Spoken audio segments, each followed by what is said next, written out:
Maharashtra today 24 news, सत्य परिस्थितीचा सविस्तर आढावा।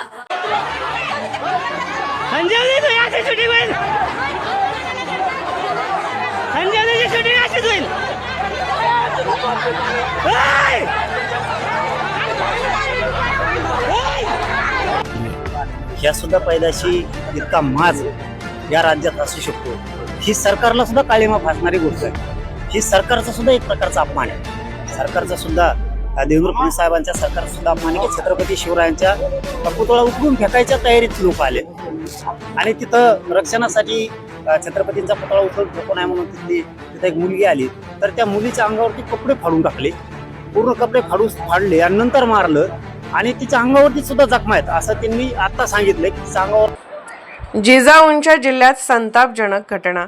शिवरायांच्या पुतळ्यावरून वाद, भर रस्त्यात महिलेला मारहाण करून कपडे फाटले। शिवाजी महाराजांचा पुतळा वाचवण्यासाठी पुढे आलेल्या माऊलीला बेदम मारहाण करून कपडे फाडले। गावच्या सरपंचाच्या इशाऱ्यावर केली मारहाण, कायदा सुव्यवस्थेवर प्रश्नचिन्ह। लोणार तालुक्यातील चिखला येथे शुक्रवारी रात्री ही संतापजनक व चीड आणणारा घटनाक्रम घडला आहे। सदर महिला शिवसेना उद्धव बाळासाहेब ठाकरे गट महिला आघाडीच्या उपजिल्हा प्रमुख आहे। या घटनेमुळे सर्वसामान्य नागरिकांसह ठाकरे सेनेच्या पदाधिकाऱ्यात संतापाची लाट उसळली आहे।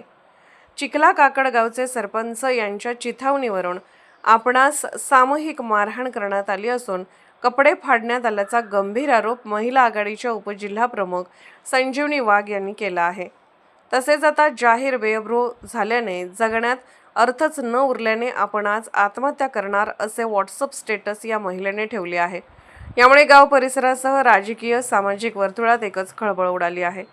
यामुळे आज शनिवारी 21 फेब्रुवारी रोजी सकाळीच लोणार तालुक्यासह विविध तालुक्यातील ठाकरे सेनेचे व इतर राजकीय पक्षांचे पदाधिकारी, शिवसैनिक, सामाजिक संघटनांचे पदाधिकारी चिखला काकड गावात दाखल झाले। त्यांनी या घटनेचा निषेध करत गावात ठिय्या मांडला। पोलिसांच्या समक्ष हा प्रकार घडल्याचा आरोप वाघ यांनी केला। या घटनेनंतर चिखला काकड गावात तणावाचे वातावरण निर्माण झाले आहे। घटनेची माहिती मिळताच पोलीस ताफा घटनास्थळी दाखल झाला असून परिस्थिती नियंत्रणात आणण्याचे प्रयत्न सुरू आहेत। या प्रकारामुळे शिवसैनिकांमध्ये आणि शिवप्रेमींमध्ये तीव्र संतापाची लाट उसळली आहे। मारहाणीच्या घटनेने खचलेल्या संजीवनी वाघ यांनी सोशल मीडियावर अत्यंत टोकाचा निर्णय घेतल्याचे जाहीर केले आहे। छत्रपती शिवाजी महाराजांचा पुतळा वाचवण्याची हीच सजा आहे का? पोलिसांच्या डोळ्यादेखत माझे कपडे फाडले गेले, माझी अब्रू बेशीवर टांगली गेली, आता जगण्यात अर्थ नाही, मी आत्महत्या करणार आहे असे व्हॉट्सअप स्टेटस ठेवल्याने प्रशासनाची झोप उडाली आहे। छत्रपती शिवाजी महाराजांच्या पुतळ्याच्या वादातून महिला नेत्याला झालेली मारहाण आणि त्यांची झालेली विटंबना याचे पडसाद आता बुलढाणा जिल्ह्यासह राज्यभर उमटण्याची शक्यता आहे। सुद्धा पैदाशी इतका माज या राज्यात असू शकतो, ही सरकारला सुद्धा काळीमा फासणारी गोष्ट आहे। ही सरकारचा सुद्धा एक प्रकारचा अपमान आहे। सरकारचा सुद्धा देवेंद्र फडणवीस साहेबांच्या सरकारचा सुद्धा अपमान आहे की छत्रपती शिवरायांच्या पुतळा उचलून फेकायच्या तयारीत लोक आले आणि तिथं रक्षणासाठी छत्रपतींचा पुतळा उचलून फेकू नये म्हणून तिथे एक मुलगी आली, तर त्या मुलीच्या अंगावरती कपडे फाडून टाकले, पूर्ण कपडे फाडले आणि नंतर मारलं आणि तिच्या अंगावरती सुद्धा जखमा आहेत असं त्यांनी आता सांगितलंय की तिच्या अंगावर सुद्धा अशा जखमा आहेत। म्हणजे तिच्या काय आता अतिप्रसंग करायचा होता की काय वाईट भावना आणि त्यांनी तो प्रयोग केला, त्यामुळं त्यांच्यावरती 307 होणे खूप गरजेचं आहे। एक 10-12 वर्षाची मुलगी आहे, तिच्या नरडेल सगळे नखा लागले, म्हणजे नरडं दाबून तिला मारायचं होतं का? 2-3 घंटे तिला बाहेर घेऊन गेले, म्हणजे अपहरण सुद्धा होतं, ती पोस्को सुद्धा दाखल होतोय त्याच्यावरती।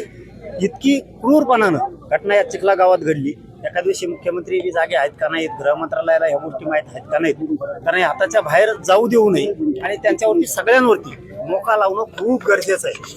त्याशिवाय बसणार नाहीत, कारण ही परळीची लाभार्थी टोळी आहे, कारण त्यांच्या जाती सुद्धा चांगले लोक आहेत आणि यांना वाटतं जाती दंगल व्हावा आणि आम्हाला ती होऊ द्यायची नाहीये आणि यांचं स्वप्नच ते ह्या लाभार्थी टोळीचं। त्या टोळीतले तिकडे काही लोक आहेत आणि ते हे प्रयत्न जाणून बुजून करतायत की जातीय तेढ, जातीय दंगली निर्माण झाल्या पाहिजेत, या भूमिकेतून त्यांनी कालचा केलेला हे प्रयोग आहे। शांत राज्य असताना सुद्धा दूषित करायचं काम यांच्या हातातून सुरू आहे, परंतु मुख्यमंत्र्यांनी याच्यात लक्ष घालून याची सखोल चौकशी करून इथल्या संबंधित काही अधिकारी होते त्यांनी का रोखलं नाही ही सुद्धा चौकशी झाली पाहिजे.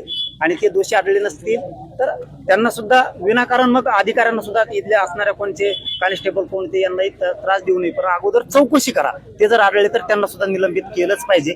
पण नाही आढळले तर काही जणांचं म्हणणं आहे त्यातल्या काही अधिकाऱ्यांनी सहकार्य केलंय, इथल्या पोलिसांनी काहींनी केलं नाही. त्याची चौकशी सुद्धा होणं खूप गरजेचं आहे.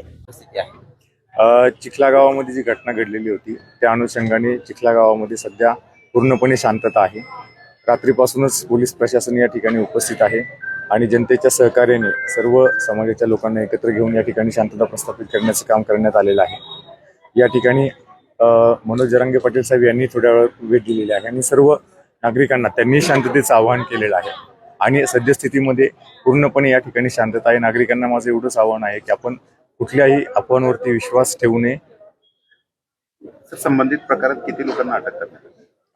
आता सध्या याच्यामध्ये आपण जो गुन्हा दाखल केलेला आहे त्याच्यामध्ये कायदेशीर प्रक्रिया सुरू आहे. आता कायदेशीर प्रक्रिया सुरू असल्यामुळं या बाबीच्या ज्या नंतर आहेत त्या आपल्याशी शेअर केल्या जातील. महाराष्ट्र टुडे मराठीसाठी ब्युरो रिपोर्ट लोणार बुलढाणा.